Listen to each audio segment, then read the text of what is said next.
Hello everybody, welcome back to another episode of Sins of the Father. A little bit of a different angle today. I've got the headset back on. I've been very cognizant over the fact that the past couple of episodes the audio hasn't been great. I think that I made a little bit of a mistake. I think the day before yesterday, for some reason, my headset wasn't connected properly, and so it was actually the laptop's microphone that was picking the sound up, and that's what was very buzzy. And it happened again yesterday, and the laptop was quite a distance away, so hopefully this will be much better. Just going to read a short chapter today. Still got a little bit of an achy throat. I don't want to push it too much, and we're going to check that the audio is okay before I do a lot.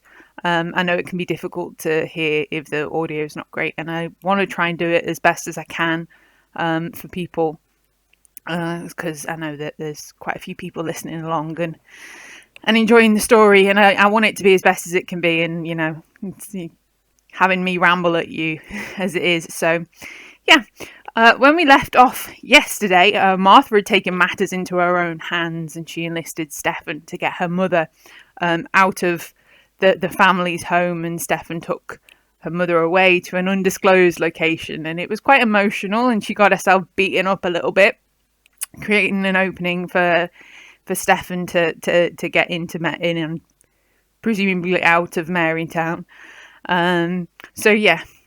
When we left her, she was feeling quite emotional, and she was waiting basically for her family to wake up and to deal with the fallout from that. So we're going to carry on with chapter 16. As predicted, Esther was up at dawn with the birds. Martha knew the moment that she was awake and about because she heard her moving around upstairs, seemingly going from room to room, probably looking for Gail.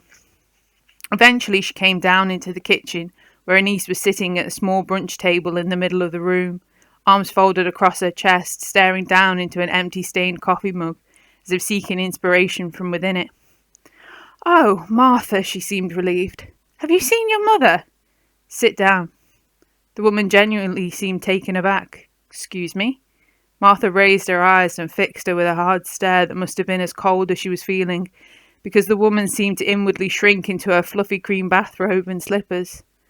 "Martha," she began to speak, but the younger woman didn't let her get very far, cutting her off with a raised hand. "I've been sitting here for the past 2 hours, thinking about my childhood, what it was like growing up here, how it felt." She paused, laughed bitterly. "Something occurred to me that I feel like a fool for not seeing before. Something I think we need to talk about." "I don't," the woman looked around nervously. "Martha, your mother isn't in her bedroom, and you appear to have injured yourself somehow. What on earth is going on here?" "You don't need to worry about Gail," she said, keeping her tone even, deliberately cold. "She's no longer your concern." "What are you talking about?" Esther continued to press, her face filled with confusion. "And what on earth happened to your cheek?" "She's gone. Don't ask me where, because I'm not going to say anything other than she's with somebody that I can trust." "Well, this hardly seems appropriate," Martha scoffed, bitterly shaking her head. "Tell me, Esther, was it appropriate for you to have been... Sorry, I've messed up. Tell me, Esther, was it appropriate for you to have been having an affair with your sister's husband for all these years?" For a moment her aunt looked aghast, but then shook her head and met Martha's eyes with a hard, cold blue stare of her own. "You have no idea what you're talking about, young lady." "Oh, but I do, and you know it." Kicking the chair opposite her out from underneath the table with her foot, she reiterated her early command. "Now sit down so we can discuss this like adults, or I will drag you across the kitchen by your hair and make you, old woman." Realizing she didn't have much of a choice, Esther entered the kitchen and took the chair that Martha had kicked into position for her.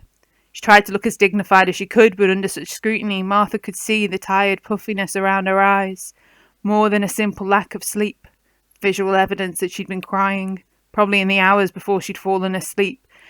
It should have spiked a sympathetic response from her niece's heightened natural empathy, but the young woman simply didn't have it in her, not after the dramatic events of the previous night. Refusing to waste any more of her time, Martha decided to begin with the tough questions. "So when did this affair of yours begin?" Esther drew in a deep inhalation, blew it out as if she'd been punched in the chest. "Gosh, you get straight to the point, don't you?" Well, no, I could have asked how long you were screwing the bastard that abused me for years, but I thought I'd ease into it. Sorry if that makes you uncomfortable, Aunt Esther. I'll try to be more polite next time I realise that Gail's family fucked her over. Martha, please, the woman tutted. There's no need to be so vulgar to make your point. I understand your anger. Just answer the question. She sighed deeply. There was no affair. It was never physical between myself and William. When the two of us met, we were at the same age, part of the same social circle. We were very close for a long time before he met your mother and became infatuated with her, close enough for us to both dream, to wander. When Gail got herself pregnant with you, William wanted to do right by her, see that she wasn't ostracised because of her unfortunate condition.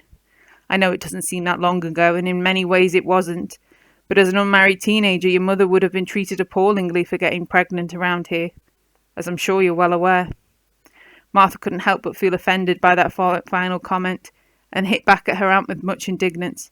Are you blaming me for my mother marrying the man that you wanted? Good Lord, no, Esther shook her head, genuinely hurt at the angry implication. Marrying Gail was William's decision, and his decision alone. I was upset, of course I was, but I accepted it. He was in love with her, and didn't want her to be thought ill of. Neither of us did. It was a very noble thing for him to do, but then again he was a gentleman. Martha wasn't sure she could agree with that. Her own experiences of the Fords' marriage didn't leave her thinking that decision was for the best, but she'd always done her damnedest to respect her mother's choice of husband. The same could not be said for her aunt, it seemed, given the things that Martha could now recall. Esther continued, I have no intention of ever coming between the two of them. I even attempted to move on by getting married myself. But it was not simple to just switch off my feelings as if they never mattered. I loved your father, Martha, and I genuinely believe that in his way he loved me too. I know you cannot understand that, given the fractious relationship that the two of you had, but it's true. There was no malice intended. Fractious? Martha asked, incredulous, picking up on how her aunt had dared to describe her awful childhood. He bullied and beat me, Esther. He treated me as if I was worth less than the dirt on his shoe. He resented me from the moment I was born and made damn sure that I knew it every day that I lived in this house. Don't you dare tell me what I understand or remember about that man. Esther took a deep breath and blew it back out from her lips again, but she didn't dare attempt to deny the words that were being thrown out in accusation by her niece. She was not that naive or so deluded, but like many others, her perceptions of who Mr. Ford was meant more to her than the truth. She'd made her mind up about him years ago. Very softly she shared, having you was the best thing that ever happened to Gail. She loved you more than her happiness, and she always will. She did what she thought was best in marrying a man that was probably not right for her, and giving you a home to live in, a name you ought to have been proud of. But Gail had always been quite self-involved.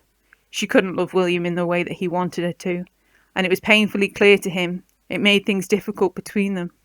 Having Amanda brought them closer for a time, but the truth was they always wanted different things from life, and secretly it crushed William. Still, he wanted to honour his vows to her. They both did, Martha said, quite, Esther intoned, clearly aware where her loyalty and feelings should have lain. In spite of all this, I was there for William, because I loved him. Those feelings never went away. I would have thought that you of all people would understand that, given who you brought into this house with you last night, Martha. Time is irrelevant when you truly love somebody. It never goes away. A silence fell between them, with Martha thinking about what she'd said.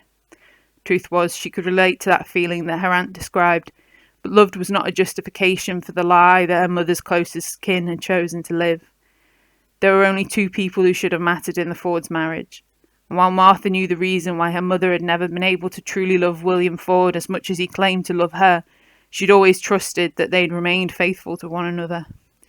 And now she knew that only her mother had honoured those vows that they had made, which were tragic, yet made Martha only more convinced that she'd done the right thing by sending her mother away, to the male that she should have been with, the one who Gail Ford had never been able to forget. You must think I'm horrible, Esther said, in quiet dejection. No, Martha shook her head. No, I don't. But I don't trust you, and neither should my mother. Don't get me wrong, I'm very grateful for everything you've done in my absence, but you're no longer welcome in this house. I suggest you pack your things and go, immediately. I'll tell Amanda that you've gone home." For a brief moment, Esther looked like she might want to argue, but instead she hung her head and conceded. "If that's what you want." "It is," Martha nodded, locking up any emotions she might have felt from their familiar bond, and finding her feet. She couldn't afford to be sentimental. Not now. "You know, it's strange," her aunt said, gazing up at her with an astutely clear eyes. "Even though you spent so long away from her, you've grown up to be exactly the kind of woman that Gail said that you'd become. I always had my doubts about that, but it's nice to see that I was wrong. You're always such a precocious child." "I'll take that as a compliment." "You should. Gail may not be able to tell you this herself, but she'd be so thrilled to know that you're here, looking out for your sister and taking charge of everything. This is where you belong." The older woman found her feet. "I shall not interfere further. Good luck." "Thank you, Esther," Martha replied, having a feeling that very, very soon she would need every ounce of it. Okay, so like I said, that was a very short chapter. To be honest, I probably could have thrown it in yesterday. It was just more dealing with the personal fallout of what had happened the night before, and Martha taking matters into her own hands and making sure that her family are away from the house, as well as addressing some issues that she probably felt she needed to address with her aunt. So a very short chapter, but I just want to check that the audio's all okay and my throat holds up and everything. So we will definitely be back tomorrow with more, and the plot will be moving forward as the Empire investigation gets underway. So thank you very much for your patience. Thank you for your support. Thank you for your feedback. I've been Lucy. This has been Sins of the Father, and I'll see you tomorrow. Bye.